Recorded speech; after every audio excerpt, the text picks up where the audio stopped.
can't wait to see what this brings. Skinner Farms. Hello and welcome. Happy Thursday. Phew. I missed last Thursday, but I'm back today. It is incredibly hot. For those of you who don't know, I am Mary from Mary's Heirloom Seeds. I try to go live here every Thursday. I was going to go live. Hey, Jolene.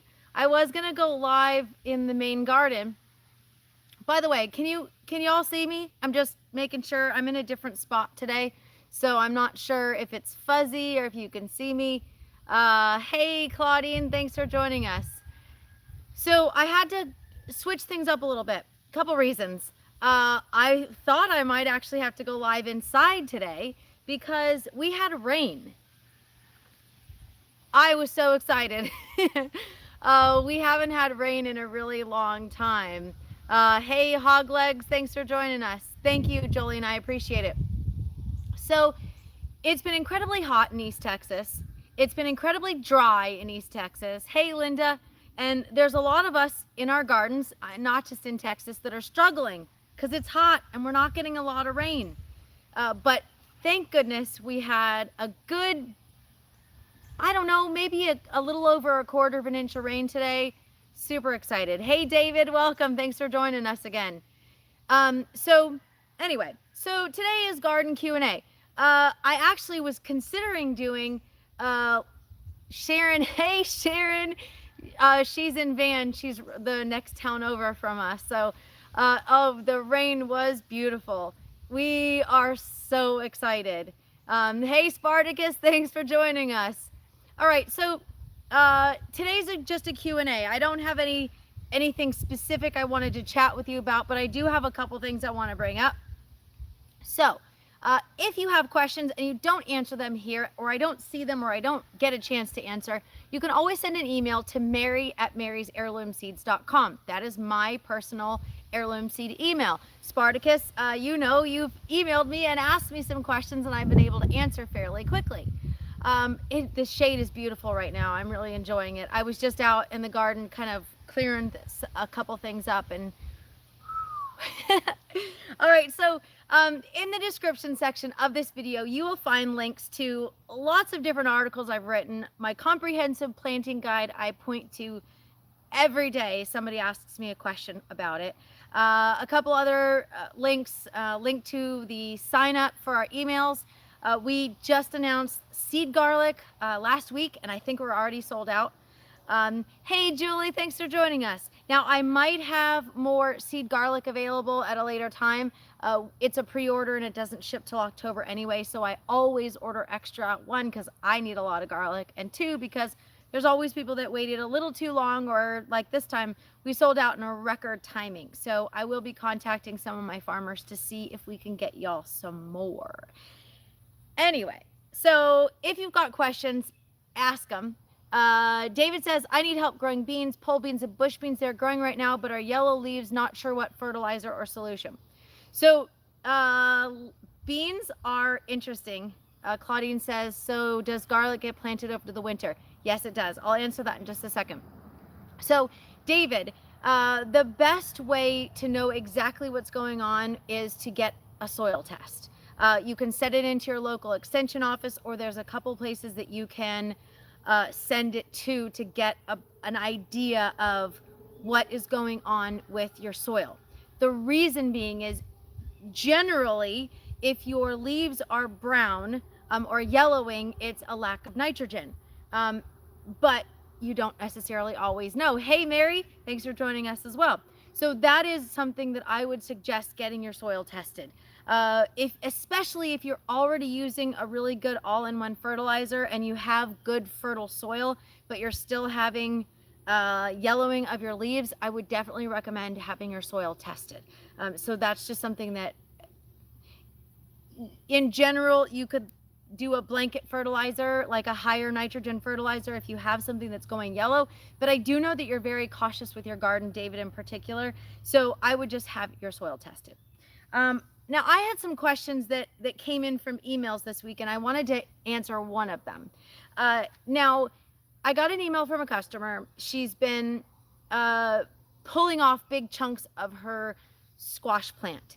And I did talk about this on my Facebook page, and I didn't really get a picture, obviously, because I was just kind of mentioning it and posting some pictures of squash bug eggs. And somebody asked me, is that the same as the vine borer? And they're two different issues. So you have a squash vine borer that bores into the stem of your squash, and you have squash bugs. They're so frustrating dealing with squash pests, right? It's really not fun. So a squash vine borer is what I want to discuss right now. It's like an ugly little worm. Julie says, just had a friend from my community garden buy winter squash from you for next year. We have candle panels to grow on. I would love to send you a picture. Send them to me. My email is mary@marysheirloomseeds.com. So anyway, this customer sends me a picture of her zucchini, and it is, I love my so I have those planted as well, but I want to share this with you as well. So some of the squash varieties are more resistant to squash vine pests or squash vine borers, squash bugs. Sorry, I'm trying not to get those two confused. The Tatume and the Tromboncino are both summer squash varieties that can be grown longer to be more like a winter squash because their outer skin hardens, and they are more resistant to squash pests. But I want to show this. It's a very sad plant. It's a very sad plant. So she sent me a picture, and there was, the stem had funky stuff coming out of it, and it was cracked and it was open. And so that right there is usually the telltale sign that you have squash vine borers. Now there's a few ways that you can deter them, and I'm gonna try something I've never tried before. I just planted a fresh row of Lebanese bush squash. They're already germinated. So what I'm gonna do is I'm gonna do some trials over there, and I'm going to try to use foil around the stems of several and see if that will deter them. I've never done the tin foil before. You can use BT. It's an organic pesticide that will kill them when they eat the plant. That's an option for you. And BT is not supposed to hurt beneficials like,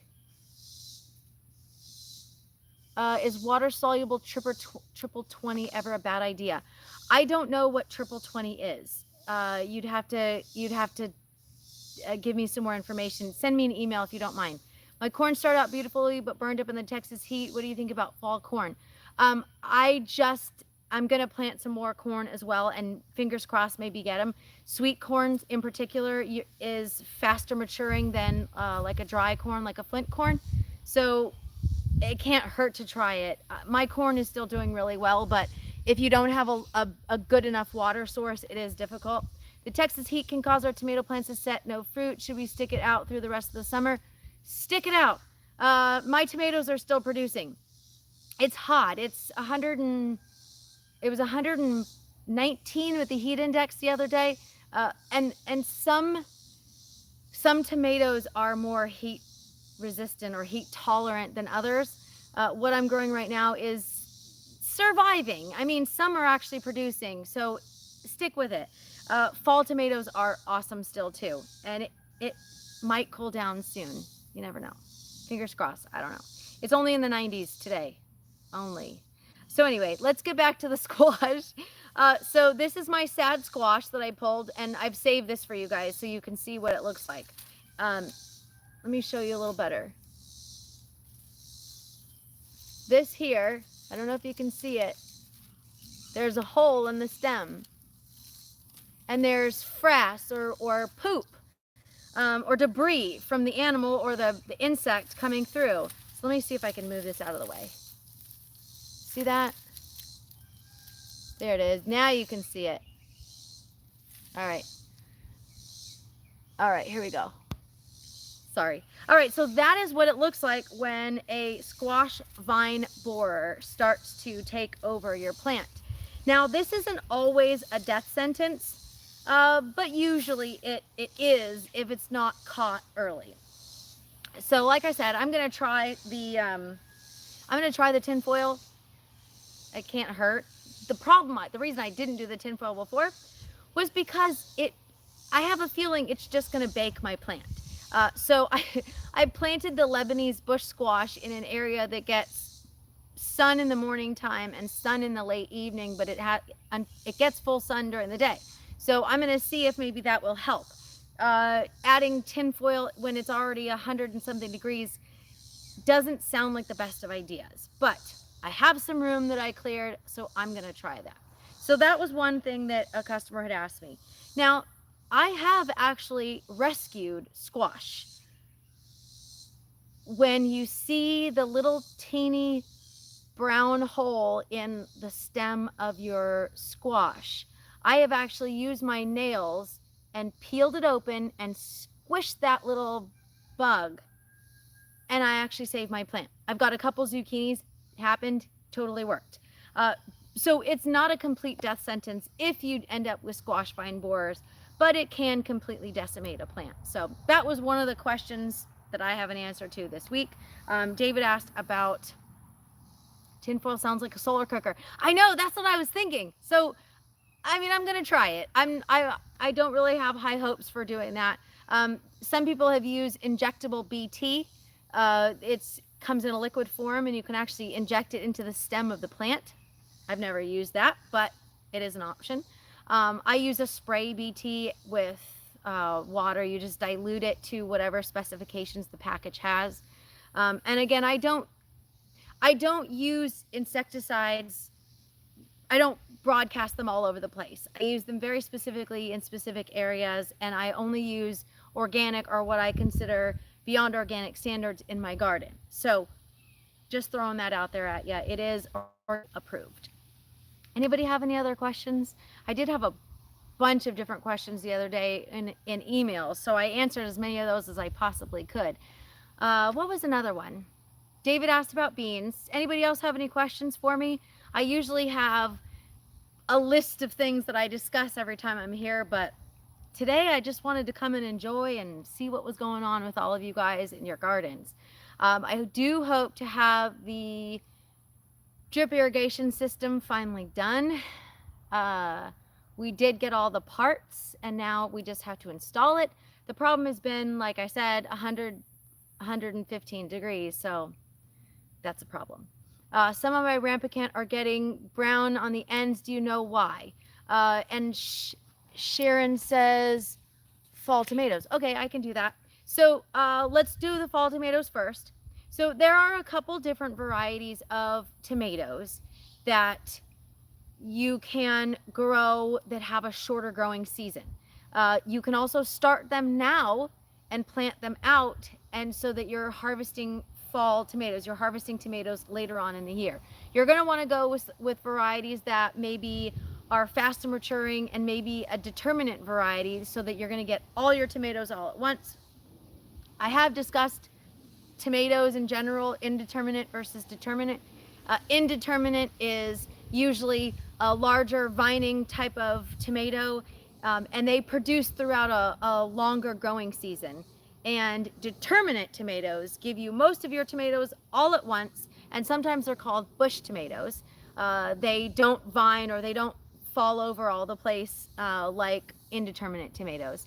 And they are fantastic for containers. So if you want to grow a fall tomato and you want something faster, that would be an option for you.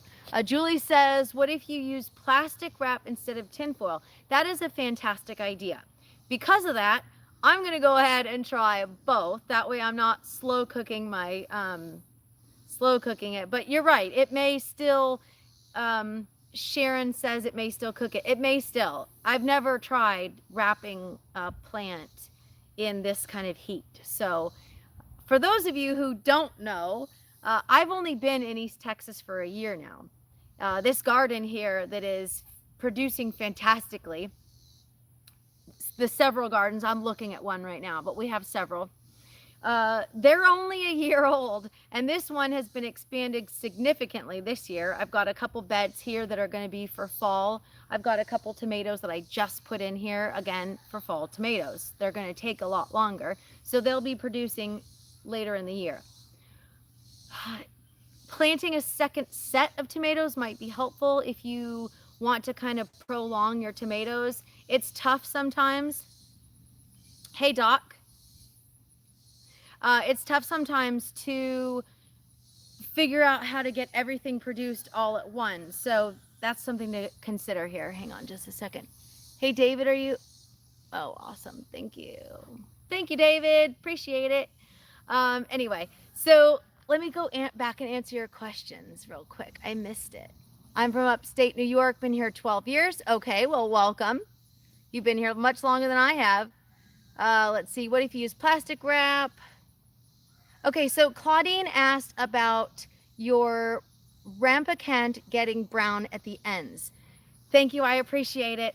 The question for you then, Claudine, sorry, is the actual plant turning brown, or is the fruit, the actual squash, turning brown? So one thing I mentioned about these, I'm going to call it tromboncino, and the other one is tatume squash. They are both a summer squash, and if you harvest them early, they are soft. Oh, the squash is turning brown. Okay, so can you send me a picture, because there could be a number of reasons that it's turning brown. Blossom end rot is very common for tomatoes. The end starts to turn brown. In peppers, often it's sun scald.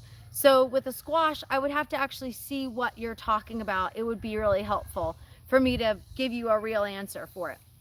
So the one thing I really like about these two different squash varieties, it's a very rare thing. Yay, thank you, I appreciate it. I know, I've got some awesome moderators here helping me out today, getting rid of the trolls. The spammers and scammers are all over social media, so I appreciate it, David, thank you. So I was saying, these two varieties are fairly rare because it's either a summer squash or a winter squash. But these two varieties can actually be harvested as a summer squash or a winter squash, and I'll explain. Usually, summer squash has a nice soft skin and it's edible. So you don't have to shave a zucchini. You don't have to shave the skin off. Same with a crookneck squash or I don't know, a round zucchini. Any of those different summer squash varieties, thanks, they can be eaten the skin on. Whereas a winter squash usually has a hard outer shell. It has a hard skin, and usually you don't eat the outer skin of winter squash. So one really cool thing about these two varieties is the tatume squash I've shared a ton of times.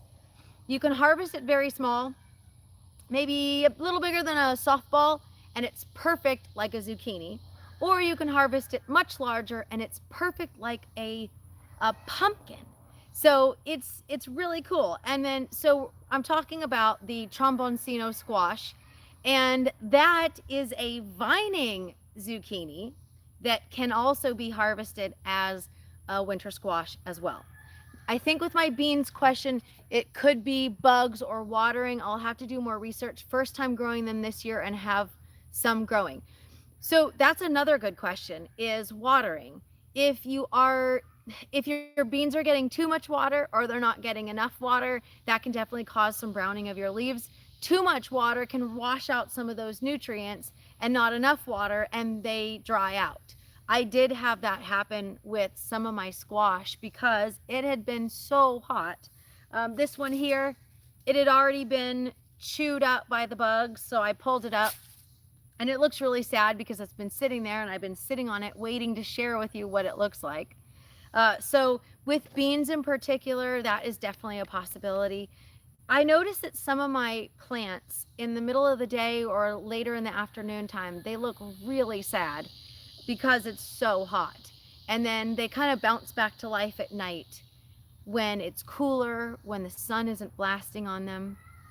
So that's something to consider too. Like you said, David, that you may have solved your own problem if it's getting too much water or not enough water. If you're growing in containers, especially if you're growing in containers, they tend to dry out a lot faster. So if you're growing beans in containers, you should definitely figure out the water situation. Sometimes you can just put your finger inside the soil and see and go from there. Can squash blossom, hang on, sorry.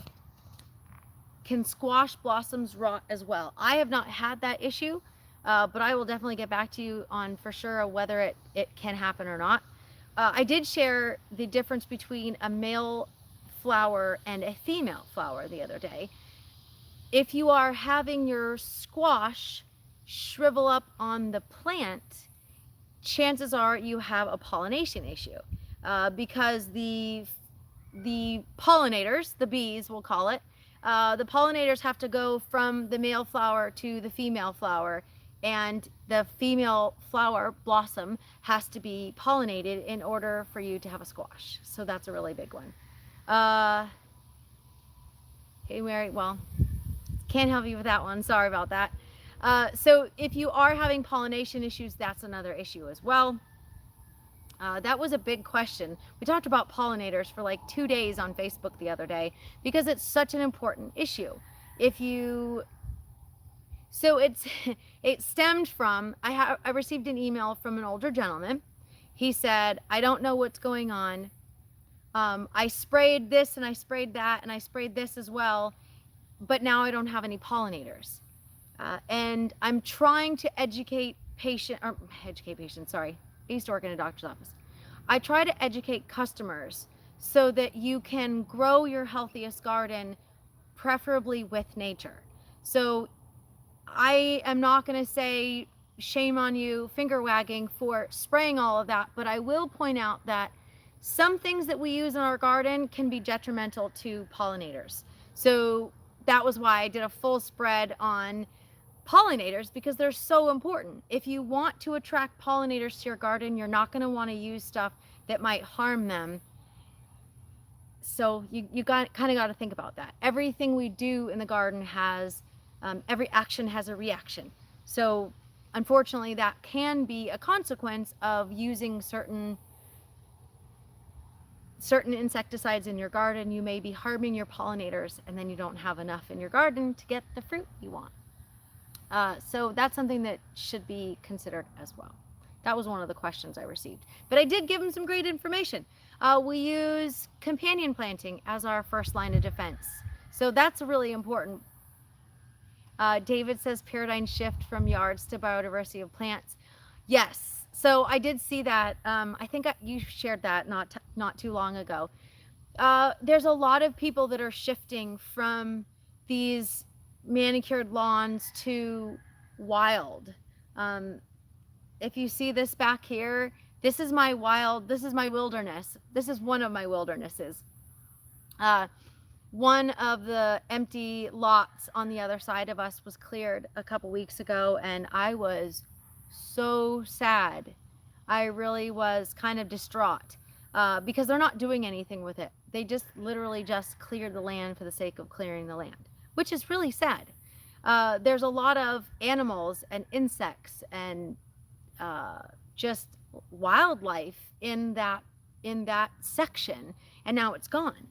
So I'm doing my part by letting it go wild. I love having wild land and not having a perfect lawn. I don't fertilize my lawn. I have grass. It was here when I moved here, but I don't manicure my grass. I don't do all of the things that you probably should be doing. I don't know if there's a should be doing something with lawns. It's wild and there's dandelions everywhere and there's weeds and I don't care.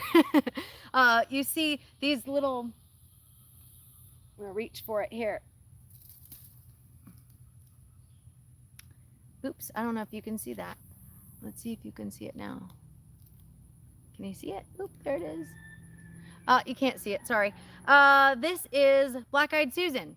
So I'm gonna let this dry. It's already dry. And I'm going to collect the seeds for these. So these are just wild. So that's definitely something to consider, is if you want to have a healthier garden, you also should consider the property around you.